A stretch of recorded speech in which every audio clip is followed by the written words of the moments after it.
Buenas tardes y sean muy bienvenidos a Casa de América. Para nosotros, esta tarde constituye una gran satisfacción iniciar este ciclo de 2 conferencias magistrales y 2 mesas redondas a lo largo de los próximos meses para conmemorar el centenario de la aparición de La Vorágine, la gran novela del escritor colombiano José Eustacio Rivera. 100 años después de su publicación, La Vorágine ocupa el lugar de un clásico de la novela latinoamericana.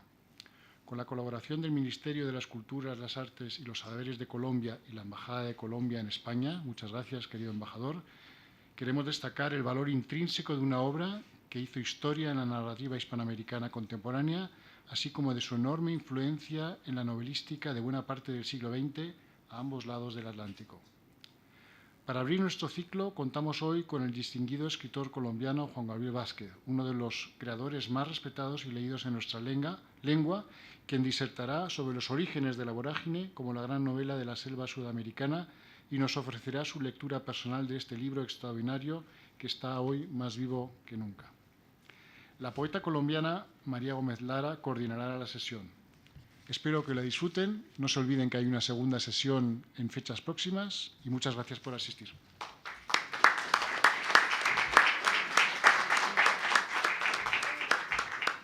Muchas gracias, embajador. A continuación tiene la palabra Eduardo Ávila Navarrete, embajador de Colombia en España.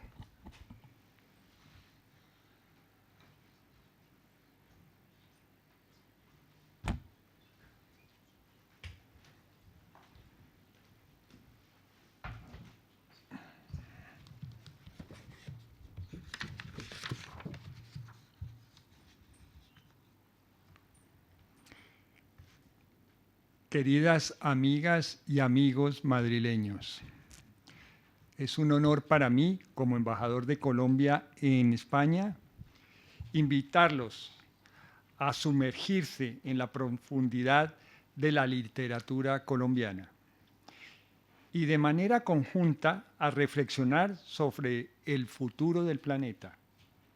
Hoy quiero hablarles de una obra maestra que nos conecta profundamente con nuestra tierra y nuestra historia, La Vorágine, de José Eustacio Rivera.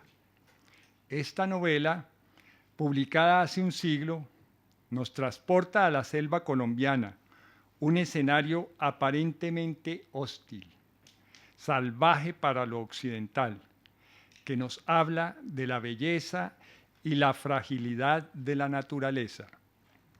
Es posible, a través de las aventuras de Arturo Cova, reconocer el problema interpretativo frente al ambiente, traída por un occidente depredador, que propone que como especie nos enfrentemos a la lucha del hombre contra un entorno agreste, como una dialéctica que pone al hombre por encima del ambiente y que niega la coexistencia entre el hombre y su entorno.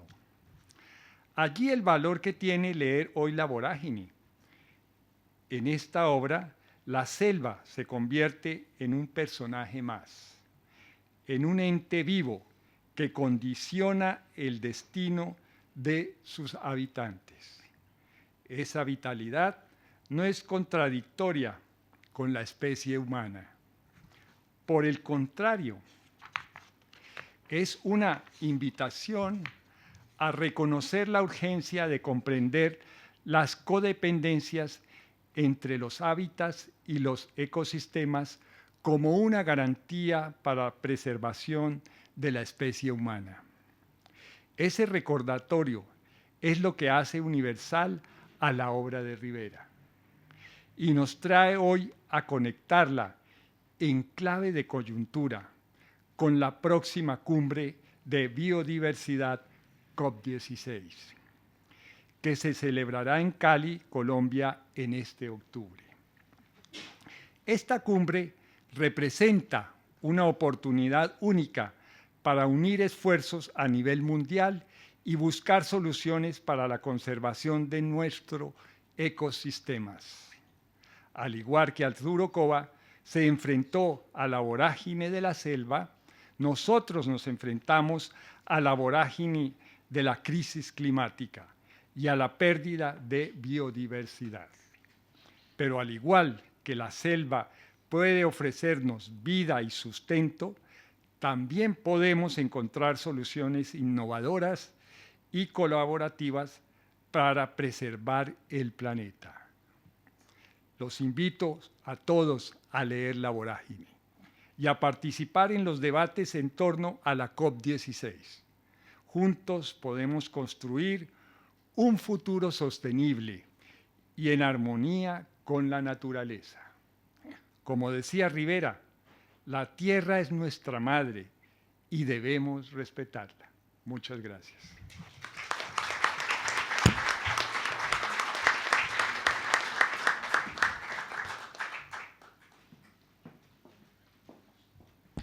Muchas gracias, embajador. A continuación va a tener lugar este diálogo, esta conferencia a cargo de Juan Gabriel Vázquez y con la presentación y moderación de María Gómez Lara. Cuando quieras. Bueno, muchas gracias. Muchísimas gracias a la embajada, por supuesto. Muchísimas gracias a ustedes por estar aquí. Gracias a la Casa América por hacer posible este encuentro. Y bueno, por supuesto a Juan Gabriel Vázquez por darnos el privilegio de escuchar su conferencia magistral para dejar que nos trague la selva, cómo leer La Vorágine 100 años después. Yo voy a ser lo más breve posible en mi presentación porque sé que todos y todas estamos aquí para escuchar a Juan Gabriel Vázquez. Comienzo con una cita de El ruido de las cosas al caer, que es una novela que me parece realmente preciosa. La experiencia, eso que llamamos experiencia, no es el inventario de nuestros dolores, sino la simpatía aprendida hacia los dolores ajenos, escribe Juan Gabriel Vázquez en su conmovedora novela El ruido de las cosas al caer. Creo que esta representación del dolor ajeno, esta empatía frente al sufrimiento de otros y también el pensar en la literatura como una manera de enfrentarnos con las propias heridas es fundamental para aproximarnos a la literatura colombiana del siglo XX y XXI. Pues en Colombia todavía estamos atravesados de dolor, somos tantos dolores y buscamos palabras para nombrarlos. Escribe José Eustacio Rivera en La Vorágine esta frase que todavía nos estremece 100 años después.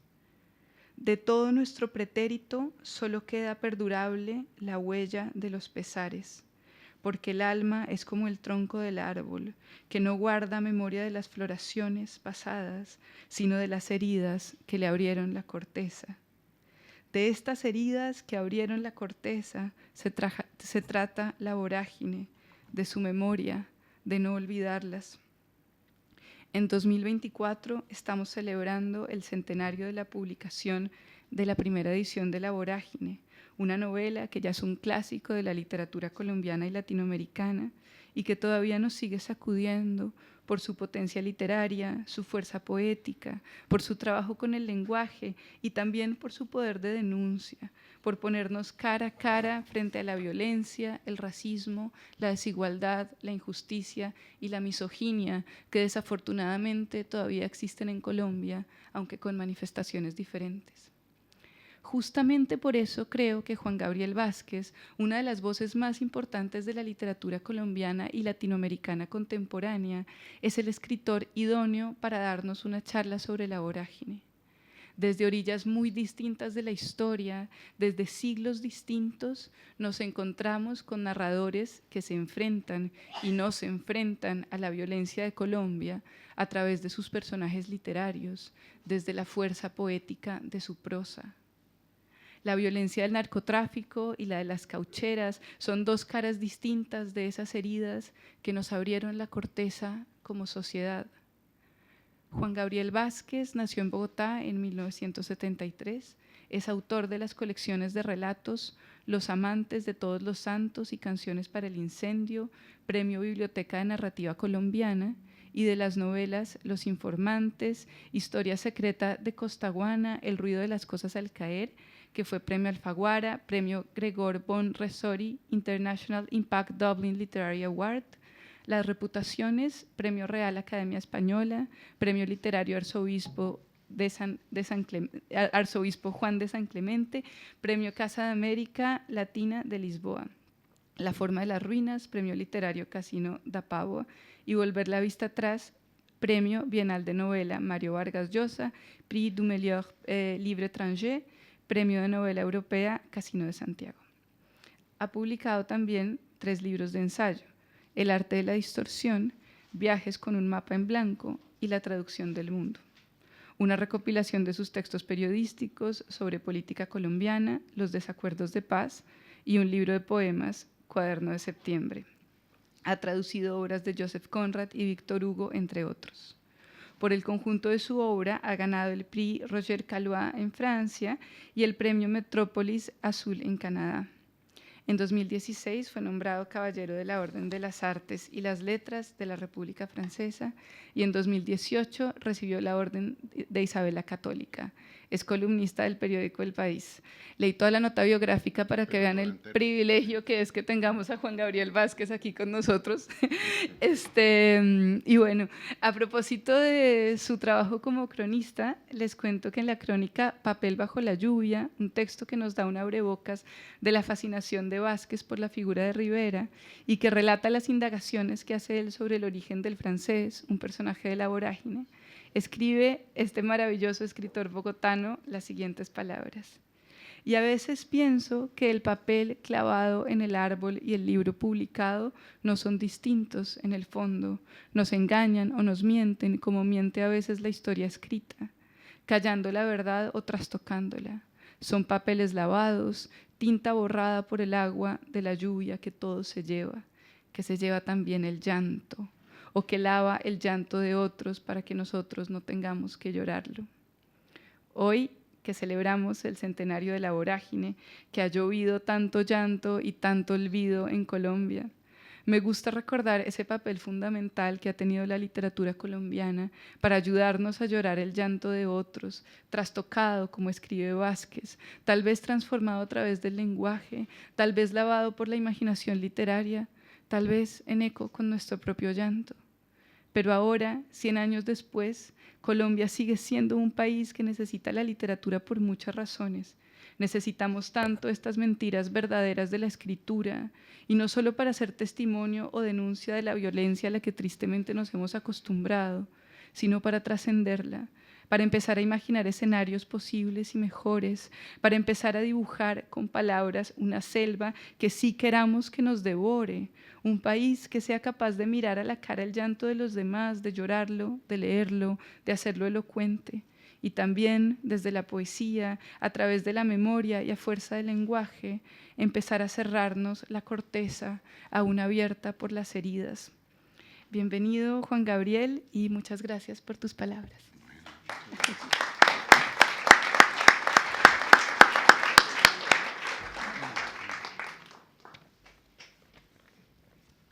Bueno, yo me habría quedado toda la tarde oyendo a María. Muchas gracias, María, por tus palabras generosas y bellísimas. Gracias a la Casa de América, embajador Ana María. Es una de mis casas en el mundo y una de las que más quiero. Es un placer estar aquí nuevamente. Gracias, embajador Ávila. Es un placer para mí estar con todos ustedes hoy. Gracias a todos por venir. La Vorágine es una de las grandes ficciones latinoamericanas del siglo XX, pero decir esto no es tan fácil, es más problemático de lo que parece. Este es el siglo del boom latinoamericano, es el siglo de Carlos Fuentes, de Gabriel García Márquez, de Mario Vargas Llosa, de Julio Cortázar, y es el siglo también de la generación que los precedió, Borges, Juan Carlos Onetti, Rulfo. La Vorágine parece, en ese contexto, extraña. A mí me cuesta trabajo caer en la cuenta de que se publicó solo 2 años antes de El juguete rabioso, de Roberto Arlt, solo 15 años antes de una novela existencialista, à dans la lettre, como El Pozo, de Juan Carlos Onetti, 20 años antes de los cuentos posmodernos de Jorge Luis Borges. No, la vorágine parece que perteneciera a otro tiempo. En realidad lo que pasa es que pertenece a otro mundo, un mundo más primigenio, un mundo primordial. El conde Hermann Keyserling, que viajó por América Latina, filósofo alemán, que viajó por América Latina y dejó sus impresiones en un libro hermosísimo que se llama Meditaciones Suramericanas. Inventó el concepto de América Latina como el continente del tercer día de la creación. El tercer día de la creación, decía él, como metáfora, es ese momento en el que las aguas y la tierra todavía no han encontrado su lugar y hay una disputa entre los elementos, y el carácter volcánico de nuestras tierras todavía está dándole forma a nuestros espacios, a estos espacios donde llega enseguida el hombre. Ese lugar es el lugar del cual sacamos el adjetivo telúrico, que le ha servido tanto y tantas veces a la literatura latinoamericana o a los lectores de literatura latinoamericana para hablar de ella. La novela telúrica, oímos decir, es la novela de la lucha del hombre contra las fuerzas de la naturaleza, en la cual generalmente el hombre ha salido perdiendo. Eso sale de esas percepciones del conde Keyserling. Y ahí, en ese espacio abstracto de la novela telúrica, está La vorágine. ¿Pero qué es este libro? La vorágine es ficción, pero también es documento. La vorágine se escribió con una conciencia poética muy aguda, pero Rivera también quería que fuera denuncia, que fuera documento periodístico y sociológico. En una entrevista que dio en 1926, dice una serie de cosas que me parecen a mí muy elocuentes acerca de su percepción del lugar que tenía esta novela que había escrito en la literatura colombiana. Es un lugar muy complejo. En cierto sentido es difícil ver de dónde viene la vorágine, cuáles son sus raíces, de dónde sale este artefacto. Porque el libro es un descenso a los infiernos, pero a los infiernos que no son solo geográficos, no son solo sociales tampoco, son los infiernos del alma humana. Y en ese sentido yo siempre he leído La vorágine como una especie de primo lejano del Corazón de las tinieblas, una novela de Joseph Conrad que Rivera no conoció, pero que explora esos territorios desconocidos de una geografía que se convierten también en territorios del alma. Y es un artefacto que es profundamente extraño en la literatura colombiana. Cuando Rivera en esa entrevista quiere hablar de literatura, habla de su admiración por Esa de Queiroz, por Gabriele D'Annunzio, por Henrik Ibsen, el dramaturgo noruego que tanto le gustaba a Joyce, además. Pero no habla de novela colombiana. Dice que en Colombia los poetas triunfan más ruidosamente que los novelistas. No sé si tú estás de acuerdo, María. No. Las cosas cambian.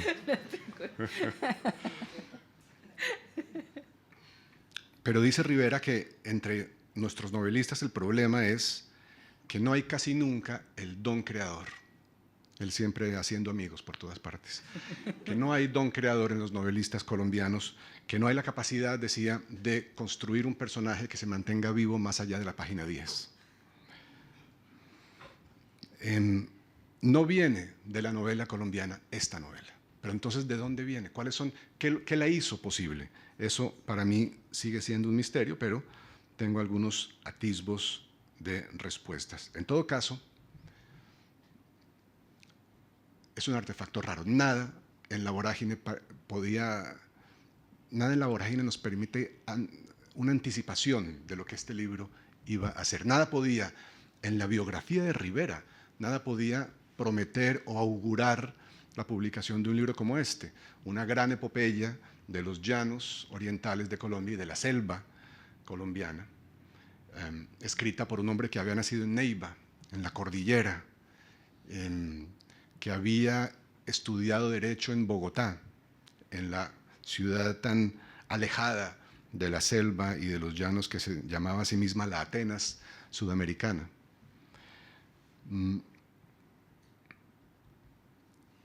Rivera empezó a viajar como abogado. Su trabajo como abogado lo llevó a distintos lugares, siguiendo y resolviendo los problemas de sus clientes.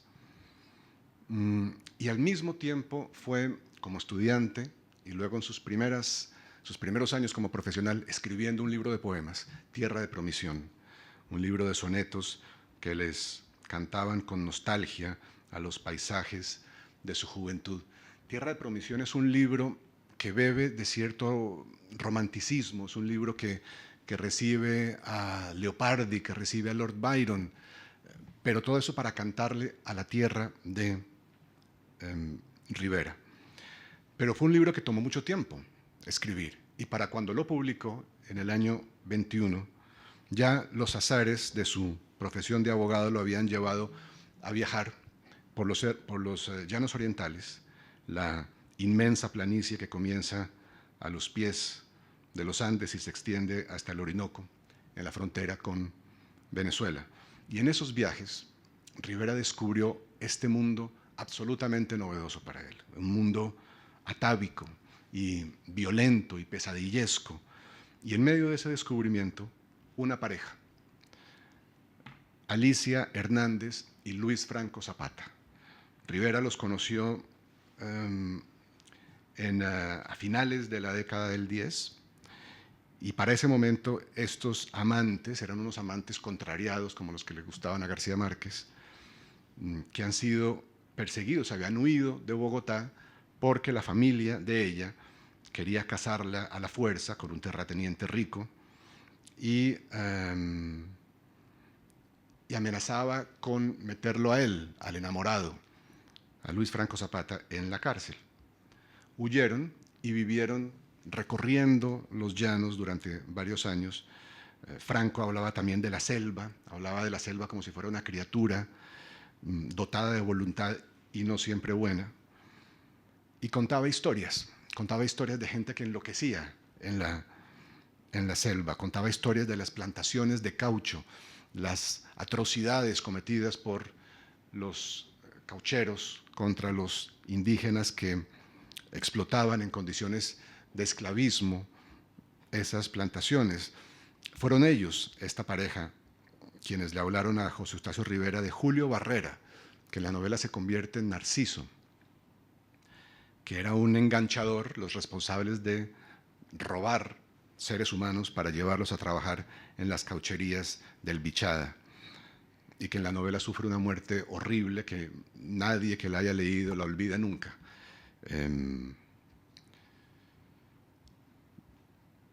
No les voy a contar cómo muere, para que lean el libro.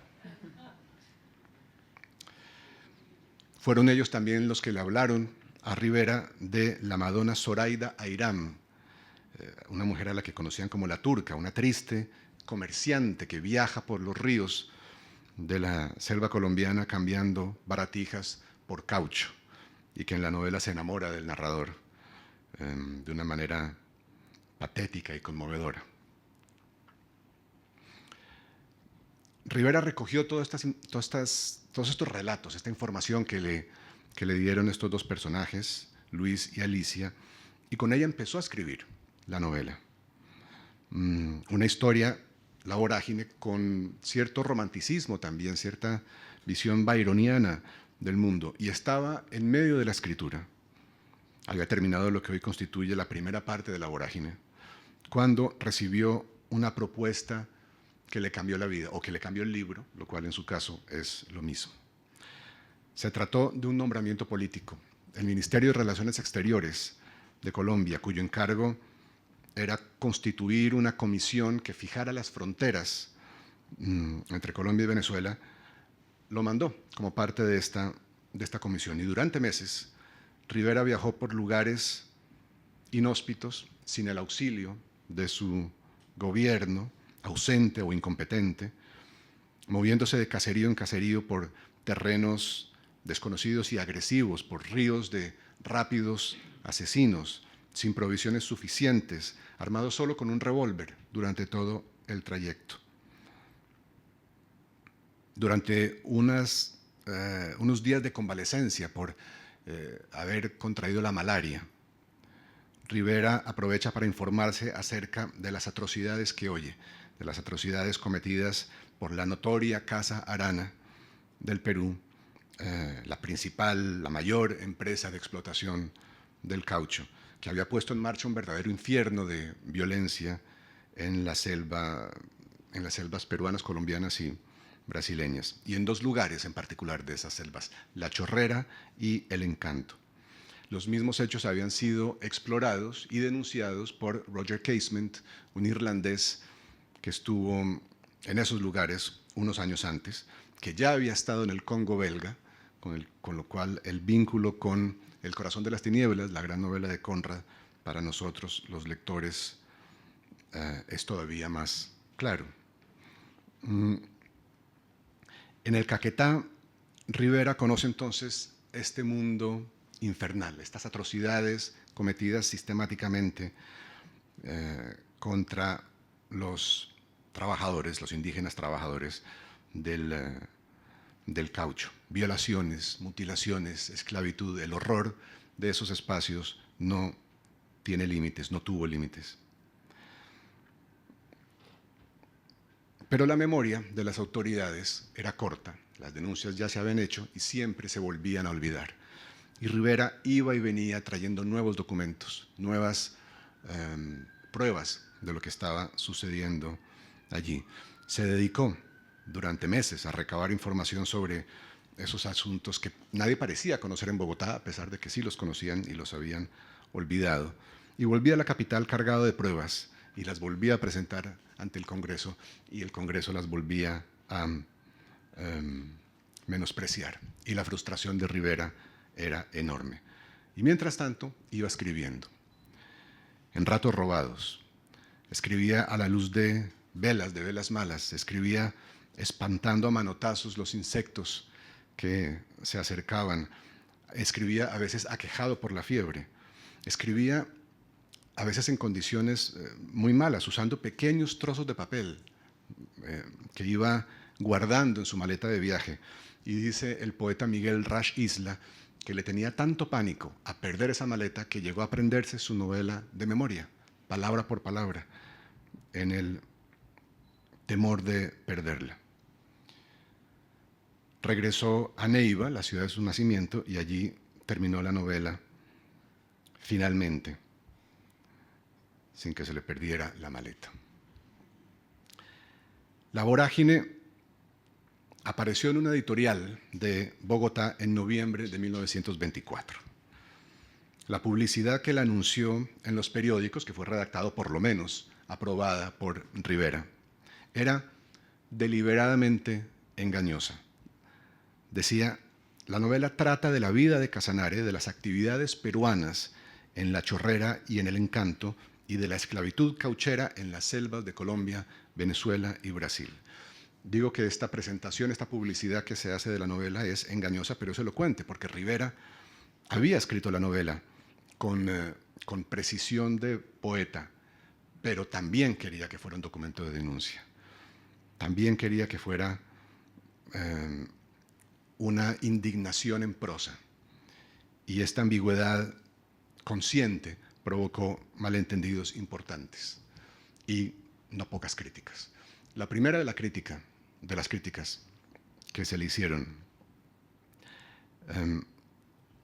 era justamente la de haber escrito una novela de poeta, una novela en la que dentro de la prosa de repente saltaban los alejandrinos y los endecasílabos, saltaban los versos, inclusive rimas involuntarias que sus críticos señalaron con mucho cuidado. Era como si se hubieran escapado de tierra de promisión y hubieran aterrizado en la vorágine.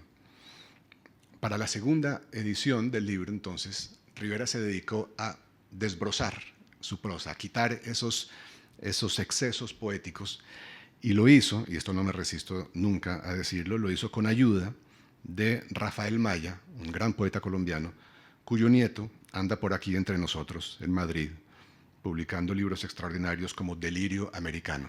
Se llama Carlos Granés Maya. Y no está hoy aquí en Casa de América y se lo reclamaremos oportunamente. Por otro lado, no todos los lectores entendieron el límite difuso entre la realidad y la ficción, tal como lo plantea la novela. Algunos dijeron que La vorágine no era en sentido estricto ficción, que estaba construida con asuntos tan reales que más le convenía el rótulo de narración de viajes. Otros la acusaron de ser poco más que una crónica roja, una narración de aventuras llena de sangre y de sexo, más propia del folletín barato que de la alta literatura. Y otros dijeron por fin que el libro usaba el pretexto de una trama de pasiones para contar las aventuras de Rivera, lo que el autor vio y conoció a lo largo de sus viajes. En medio de estas ambigüedades que complicaron la recepción de la novela entre los lectores colombianos, no ayudaba el hecho de que Rivera hubiera confundido voluntariamente a los lectores. La primera edición de la novela venía ilustrada con varias fotografías tomadas en la selva como prueba documental de lo narrado, pero eran fotografías apócrifas, eran un invento de Rivera. En la fotografía salía él, pero el pie de página decía que era Arturo Cova en la foto, y que la foto la había tomado Zoraida Airán, que era otro personaje de la ficción. Entonces en las fotos aparece Rivera, pero el pie de página nos dice que un personaje ficticio le tomó la foto a otro personaje ficticio, que es el que estamos viendo. Hay otra foto en la que aparece un hombre subido a un árbol y en el pie de página se nos informa que era Clemente Silva, otro personaje de la ficción. Las fotos en realidad las tomó Luis Franco Zapata, aquel viejo conocido de Rivera, durante los días en que compartieron casa en los llanos y en la selva.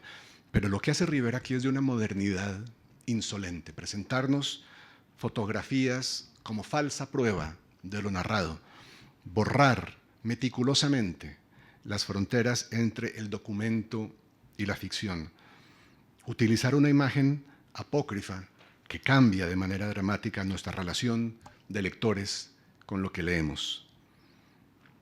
Es una lástima que Rivera se haya arrepentido de esta inclusión de las fotografías, sin duda por las críticas que recibió, y en las ediciones posteriores, a partir de la segunda, las fotografías fueron suprimidas, lamentablemente.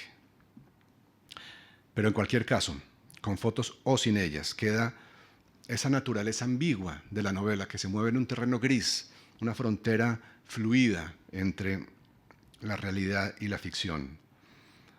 Y subraya todo esto el recurso que el autor ha escogido para presentar la novela que leemos, que es un hombre llamado José Eustacio Rivera, que recibe el manuscrito de otro, que es Arturo Cova, el narrador. Un manuscrito enviado por el cónsul de Colombia en Manaos. Y este Rivera, que pone esa nota de presentación en la novela, dice que ha recibido el manuscrito y que se dispone a prepararlo para la publicación, para presentarlo al gran público. El ardid es tan viejo como la novela moderna. Eso ya estaba en Don Quijote. Don Quijote, como ustedes saben, es un manuscrito árabe encontrado por Miguel de Cervantes en un mercado de Toledo. Y sin embargo, Rivera tuvo que soportar, a pesar de lo viejo de la estrategia y de lo conocida de la estrategia para los lectores de literatura, Rivera tuvo que soportar que se le acercaran lectores a darles consejos para ayudarle a la madama Zoraida Airán o a preguntarle si Clemente Silva realmente había conseguido encontrar a los caucheros perdidos en la selva. La frontera entre realidad y ficción había quedado efectivamente derrotada. Para terminar, el final prematuro de José Eustacio Rivera es un misterio que me ha obsesionado durante años y que acabará previsiblemente, María, convirtiéndose en novela, si es que logro darle forma a los demonios que me han acosado durante unos 15 años. Pero los hechos, esto por favor que no salga de aquí, ¿no? Pero los hechos son los siguientes. En abril de 1928, después de representar a Colombia en un congreso sobre inmigración en La Habana, Rivera no regresó a su país, sino que viajó a Nueva York y se instaló en un apartamento de la calle 73 en Manhattan. Su intención declarada era publicar la 5ª edición de su novela, de La Vorágine. Vuelta a corregir, corregida de nuevo, corregida una vez más por este prosista obsesivo. Pero no solo publicar esa 5ª edición. Rivera tenía la ilusión secreta de que allí en Nueva York iba a poder hacerla traducir al inglés, adaptarla al cine y ganar buen dinero con ella. Consiguió lo primero. En su apartamento montó una pequeña empresa que llamó Editorial Andes y allí trabajó durante meses en la corrección de ese texto que ya había pasado por otras correcciones en los 4 años de su existencia. Esa versión, pensó Rivera, sería la definitiva. Y en noviembre, cuando salieron los primeros ejemplares de la imprenta, Rivera se dio cuenta de que el mundo parecía una conspiración de circunstancias dispuesta a ayudarlo, porque por los mismos días de la publicación de esa edición definitiva de La Vorágine, se enteró Rivera de que un hombre llamado Benjamín Méndez Rey, piloto de aviación, se preparaba para intentar una hazaña, volar de Nueva York a Bogotá en un avión bimotor y en menos de 40 horas. A Rivera esto le pareció un augurio inmejorable, además porque el nombre del bimotor era Ricaurte, que era un prócer de la independencia colombiana sobre el cual Rivera había escrito un ensayo de juventud, de manera que todo estaba conectado y para él esto era una especie de gran anuncio de la nueva suerte que podía correr su novela. Así que se presentó en un hotel de Rockaway, el Park Inn, donde una comitiva le daba al piloto una despedida de héroe. Y pronunció Rivera unas breves palabras, habló del anhelo de hazaña que late en el pecho de cada hombre, habló del ansia de señalar con una proeza memorable la trayectoria de nuestra vida efímera.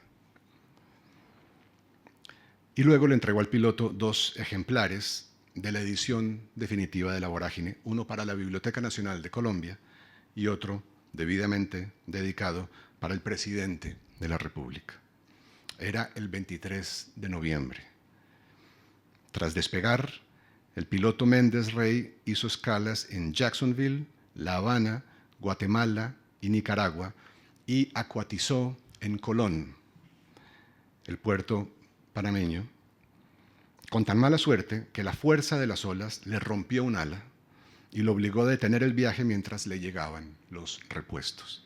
Mientras tanto, en Nueva York, Rivera había empezado a tener fiebres altas e intensos dolores de cabeza de causa inexplicable, y un par de días después fue necesario hospitalizarlo. No hubo nada que los médicos pudieran hacer. Rivera murió una semana después de despedir al piloto que llevaba su libro, el 1 de diciembre de 1928, en el Polyclinic Hospital de Nueva York. Y 5 días más tarde, su cuerpo embalsamado abordó un vapor, el vapor Zig-Zaloa, con rumbo a la capital de Colombia, donde hoy Rivera está enterrado. Nunca se tuvo un diagnóstico definitivo de las causas de su muerte. Ahí es donde entran los novelistas a inventar cosas. Pero en 1929 el poeta mexicano José Juan Tablada escribió algo que siempre me ha parecido tan justo como indemostrable. La muerte de Rivera fue una venganza de la selva, dijo. Fue una flecha envenenada con curare que desde allí atravesó volando el continente y vino a herirlo a Nueva York. Y añadió Tablada, la selva no perdona. Ahora que la celebramos, esta novela, La Vorágine, pienso en ese Rivera, en el Rivera que llegó hace 96 años a Nueva York, creyendo que comenzaba una nueva vida de novelista o que La Vorágine iba a comenzar una nueva vida literaria. Pero una novela solo existe en su lectura, en sus lectores, y son los nuevos lectores, año tras año, década tras década, los que le van insuflando la vida. La Vorágine, una novela tan anclada en su momento y en su lugar en las atrocidades de la explotación cauchera, en la selva colombiana de la frontera. Esta novela se ha convertido, como todas las grandes novelas, por supuesto, en un mito que trasciende sus circunstancias. Hoy la podemos leer como profecía de Aguirre o La cólera de Dios, la película enloquecida de Werner Herzog, o como descendiente del corazón de las tinieblas, novela que Rivera nunca conoció, pero que nos habla con lucidez y con dolor de la explotación humana, de la explotación del hombre por el hombre, de la codicia y de la locura. Yo he querido darles a ustedes, lectores de La Vorágine, ya hechos o por hacer, ciertas informaciones que puedan ser útiles o provechosas para entrar en la selva de Rivera, en ese infierno verde, como decía él, donde tantos se han perdido. El viaje de Arturo Cova es duro y es cruel y nadie sale indemne de esos lugares. No salió indemne Rivera, de maneras distintas no salimos indemnes sus lectores. Pero yo los invito a leer esta novela, difícil, extraña, fascinante. Los invito a entrar en esta selva y que la selva nos perdone. Muchas gracias.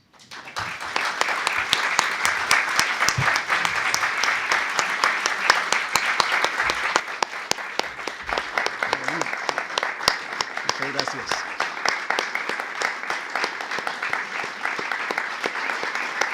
Muchas gracias.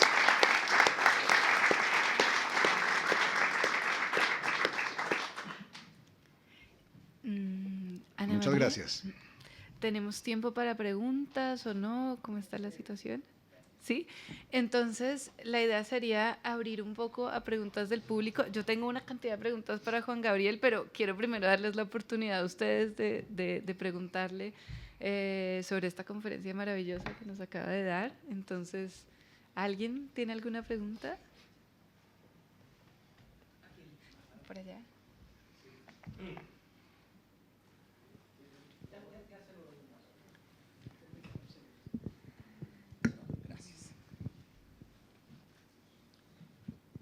Muchas gracias. Mi nombre es Eduardo Garrigues. Soy embajador de España y he sido director de esta casa. Y deseo felicitarlo porque uno viene a estos actos culturales pensando que va a recibir algo, alguna chispa, algún interés, alguna emoción. Yo en esta presentación las he recibido todas. Muchas gracias. No, yo quería, porque es que cuando estaba hablando al principio de su presentación, yo he leído lo que había escrito Sir Roger Casement. Obviamente había conocido El corazón de las tinieblas antes de que lo escribiese su autor Conrad.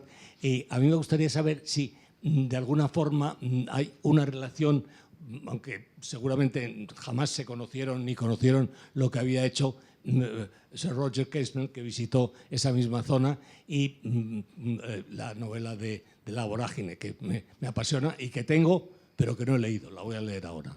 Gracias. Muy bien, muy bien. Si quiere le cuento cómo termina. Y así. Yo no tengo pruebas de que haya habido un contacto directo entre Casement y Rivera. Roger Casement estuvo en América Latina viniendo de Brasil después de haber estado en el Congo con la misión de, en Brasil digo, con la misión de investigar ciertos rumores que habían llegado a la corona británica sobre la explotación del caucho y sobre las atrocidades que estaba cometiendo en particular esta institución que tenía vínculos con Inglaterra, que era la Casa Arana. Sí.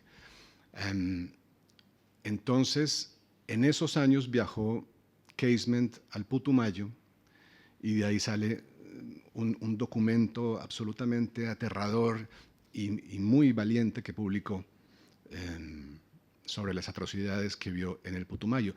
Todo esto le sirvió después a Mario Vargas Llosa para escribir una novela que se llama El sueño del Celta, en la que explora la vida de Casement a través de ese libro y del otro libro que tenía él, que eran sus diarios secretos. Pero no hay constancia, o no la tengo yo, de que Rivera haya entrado en contacto con Casement. ni de que haya conocido los documentos. Las historias que Rivera reproduce en la novela vienen de su conocimiento indirecto o directo de la selva. Las historias que le contaron, en particular esta pareja, y lo que vio durante lo que escuchó durante su viaje en misión con el Ministerio de Relaciones Exteriores para trazar las fronteras entre Colombia y Venezuela. Una de las cosas que descubrió, una de las historias que descubrió y que más lo intrigaron, fue la presencia de un francés que en la novela sale como el Monsieur.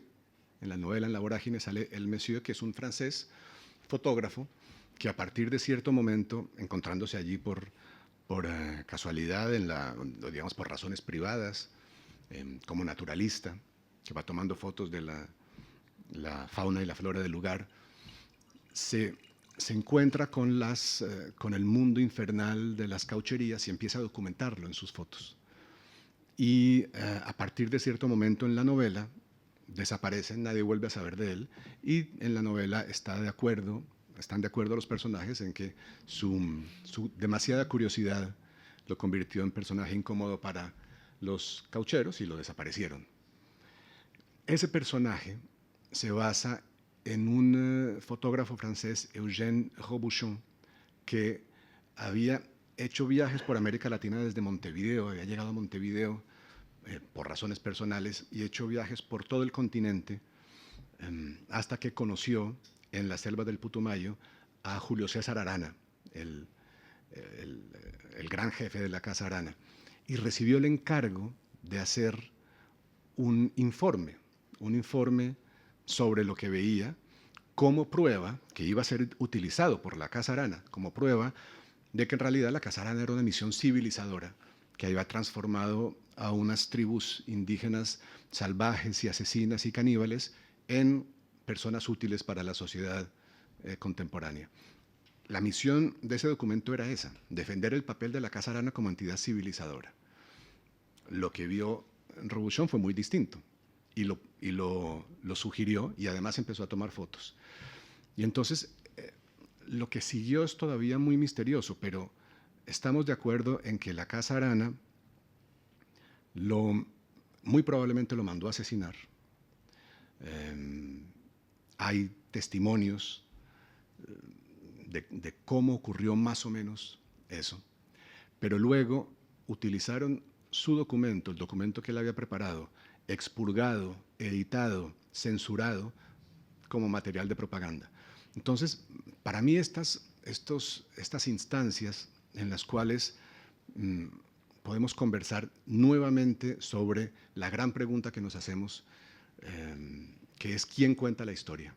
¿Cómo se cuenta la historia? A mí esto me resulta fascinante. La historia la cuentan quienes tienen el poder para editarla, para censurarla, para controlar sus versiones, y no necesariamente la cuentan ni los testigos ni los participantes. Y eso que decimos con cierta frecuencia tiene en este caso una prueba concreta. Eso fue lo que hizo la Casa Arana con el documento del señor Robuchon. A mí se me ha convertido en una metáfora de algo mucho más grande y me interesa como narrador este tema, y es una de las cosas sobre las cuales estoy tratando de escribir. En alguna parte de todo eso había una respuesta a su pregunta. Gracias. Antes de abrir a otra pregunta, ¿nos quieres contar un poco sobre esa novela que estás escribiendo? No. ¿Sobre Rivera? No, nada, secreto total. Por ahora, porque no sé muy bien qué es. En realidad no es una exageración ni una pose cuando digo que escribo para saber sobre qué voy a escribir. Escribo para descubrir mi material. Yo sé cuáles son los puntos de partida. Mi curiosidad por el destino de este francés, que exploré en ese texto que mencionaste antes, pero también mi curiosidad por las circunstancias de la muerte de Rivera. En Nueva York, una muerte misteriosa cuando estaba metido en su siguiente proyecto, que aparentemente, según mis investigaciones, tenía que ver con el petróleo, con la explotación del petróleo. Y esto se abre a una cantidad de teorías de la conspiración fantásticas para un novelista, muy nocivas para un historiador, pero fantásticas para un novelista. Y es como decía el poeta alemán Novalis, las novelas entran por las fallas de la historia. Cuando la historia falla, cuando la historia no llega a contarnos lo que ocurre por la razón que sea, ahí se abre un espacio, una luz para que entre la escritura de ficción y complete el retrato. Pero yo todavía no sé cuál es la mía, qué es la novela que estoy escribiendo. Hará falta que la escriba para eso. Bueno, ya lo sabremos cuando la podamos leer. Espero que sí, yo también quiero saber.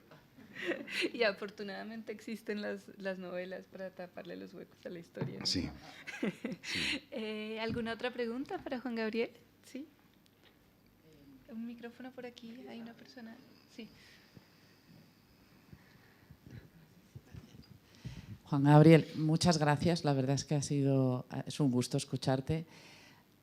A mí me interesa mucho y me genera mucha curiosidad el proceso creativo de los escritores.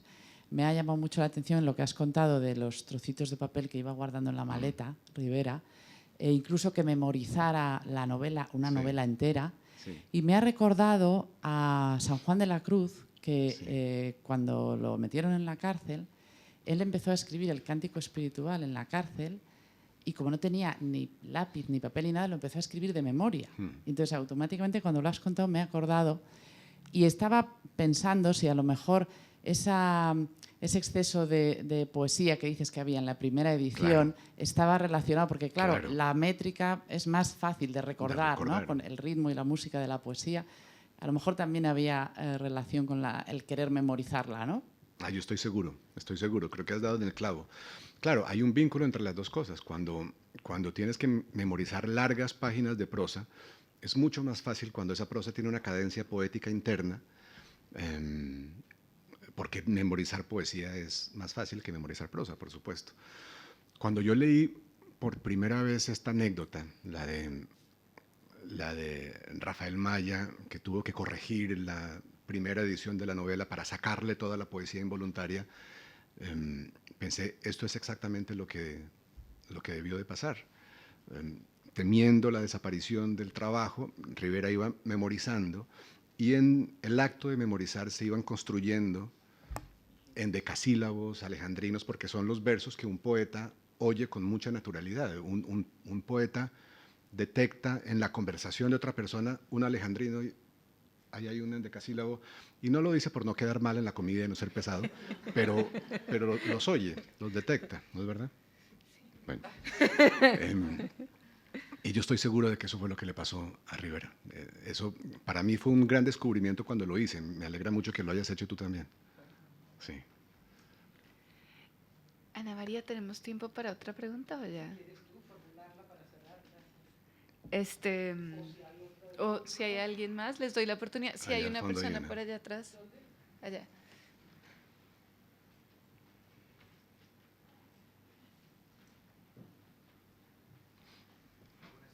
En primer lugar, quisiera agradecerle la oportunidad que nos ha dado a los que residimos en Madrid de poder escucharle aquí en directo. Gracias. Sobre un tema tan interesante como es el del centenario de esta novela. Y le iba a preguntar tanto a usted como, si desea, a su compañera María Gómez sobre la visión que ha mencionado al comienzo, que se expresa en la novela sobre la memoria, que es un elemento parece tan traumático y que relaciona con si me equivoco, con los troncos de los árboles, que guardan solamente las heridas que se le infligen en el pasado, y que me ha parecido como que contrasta mucho con la otra visión que de la memoria se da en la otra gran novela colombiana, que es Cien años de soledad, en la que, si no recuerdo mal, en la escena en la que Amaranta se va muriendo, digamos que empieza a reflexionar sobre la existencia, y García Márquez pone en boca del personaje poco menos que la memoria es justo todo lo contrario. La memoria dulcifica todos los eventos pasados y se termina solamente al final, por supervivencia del individuo, recordando los mejores momentos de su existencia. Entonces, en un país tan afligido por conflictos y guerras civiles como es el caso de Colombia, ahora mismo, ¿cuál es la visión que tiene la narrativa colombiana actual del elemento de la memoria en la conformación del individuo y de la sociedad? ¿Ha conseguido encontrar como un punto de equilibrio entre el fatalismo de Eustacio Rivera y a lo mejor el adanismo de García Márquez respecto a la memoria? Menos mal, es una pregunta fácil. ¿Quieres? Bueno, yo no soy narradora, entonces no Bueno. sé si puedo dar la perspectiva de la narrativa colombiana, Bueno, pero yo sí creo que esta imagen que nos da Rivera de la memoria como algo doloroso, ¿no? De cómo recordamos más el dolor, a mí me parece que es súper importante en Colombia, desafortunadamente, pero es muy importante cómo recordamos el dolor y cómo lo narramos. Digamos, la conciencia de lo que podemos hacer con el lenguaje para crear memoria histórica, y yo creo que la literatura puede ayudar un montón para eso, pero me parece mejor que cerremos con Juan Gabriel, que es realmente narrador y sabe todo lo que puede hacer la narrativa. Bueno, es muy buena la pregunta, pero yo tengo que aclararle que ese episodio de Amaranta en 100 años de soledad es apenas uno de las reflexiones que hace García Márquez en 100 años de soledad. Otra que es muy valiosa y muy potente está en el capítulo 15, cuando la novela hace una recreación de la famosa masacre de las bananeras, que es el asesinato de un número indeterminado de trabajadores del banano en la costa caribe en 1928. En ese momento, José Arcadio Buendía, José Arcadio II, está entre los trabajadores del banano que van a la huelga y que han esperado durante meses soluciones del gobierno o de la compañía, la United Fruit Company, y las soluciones no llegan, y se les promete que va a llegar el gobernador y les va a solucionar algo, y el gobernador no llega, y se dan cuenta de que están rodeados de francotiradores en la plaza de Macondo. En la realidad ocurrió en Ciénaga. Y en ese momento es fascinante porque García Márquez, que nos ha construido durante 200 páginas este mundo fantástico donde la historia es fluida y la historia latinoamericana entra y sale de Macondo con una naturalidad total, y la historia de Macondo rompe las cronologías que conocemos, pero en ese momento García Márquez nos da el nombre y el grado del militar que ordena la masacre, el teniente Cortés Vargas, y nos cuenta cómo el teniente Cortés Vargas le dice a la multitud que tienen 5 minutos para retirarse, y luego cuando faltan 3 minutos va señalándolo hasta que al final se levanta una voz y le grita: cabrones, les regalamos el minuto que falta. Y entonces los soldados disparan a matar. Y después José Arcadio se despierta en un vagón que va hacia el mar sobre un montón de cuerpos de los trabajadores asesinados, que están siendo llevados al mar para desaparecerlos. Logra saltar y va por todo Macondo, va casa por casa, preguntándole a la gente por eso que él acaba de ver, él acaba de ser testigo de eso. Y la gente le dice que no, que aquí no ha pasado nada. Aquí no ha pasado nada nunca. Desde los tiempos de tu abuelo, el coronel, le dicen, aquí no ha pasado nada. Macondo es un pueblo feliz. La última vez que yo escribí sobre este tema, Colombia había sido declarada el segundo país más feliz del mundo. Y ahí había un eco extraño. Creo que la literatura colombiana ha sido con mucha frecuencia el lugar donde se olvida, donde se recuerda lo que la narrativa oficial, para ponerle un nombre que es un atajo, quiere olvidar. La literatura colombiana ha sido una especie de atalaya contra el olvido interesado de los poderes que tienen el poder de contar la historia. Y eso nos ha preocupado mucho, me ha preocupado a mí mucho, como novelista, como columnista de prensa en los últimos años, porque eso me parece es lo que ha sucedido en los últimos años alrededor de la conversación que hemos tenido los colombianos sobre los acuerdos de paz. Los acuerdos de paz, esto lo dije desde el primer momento en que se anunciaron, tenían que arreglar muchas cosas, tenían que solucionar asuntos de tierras, de participación política, de la presencia del narcotráfico en nuestra cultura, en nuestra sociedad, pero también tenían que negociar un relato, tenían que negociar una versión de los 50 o 60 años de guerra que nos han marcado a todos, reconociendo que el narrador de esa versión no puede ser uno, que el pasado es un espacio extrañísimo que nunca se puede conocer con solo una versión de las que se den sobre él, con solo un narrador. Y nos correspondía, les correspondía a los negociadores de los acuerdos, a mí me parece que lo hicieron y lo hicieron bien, y nos correspondía a los ciudadanos abrir un espacio donde reconociéramos que son necesarias todas las versiones del pasado para llegar a eso que podemos llamar la verdad. Porque la versión de la guerra de una víctima de las guerrillas no es la misma versión que da, no es el mismo relato que da una víctima del paramilitarismo, ni es el mismo que da una víctima de los crímenes de Estado. Y la versión que da un habitante de las grandes ciudades no es la misma que da un habitante de las zonas rurales más golpeadas por la violencia. Son relatos distintos y nuestra responsabilidad de narradores y de gente que trabaja con las palabras, con el idioma, que es la única manera, atención, que tenemos de entrar en el pasado, es contarlo. Nuestra obligación era abrir ese espacio donde coexistieran las distintas verdades parciales con la esperanza de construir una versión total. Y constantemente enfrentándonos a la falsedad, a la distorsión y a la mentira. Y eso es una tarea enorme. Y no se termina nunca, además. De manera que ahí los novelistas, los periodistas, los historiadores colombianos que estamos contando la realidad, seguimos teniendo una enorme responsabilidad. Gracias. Bueno.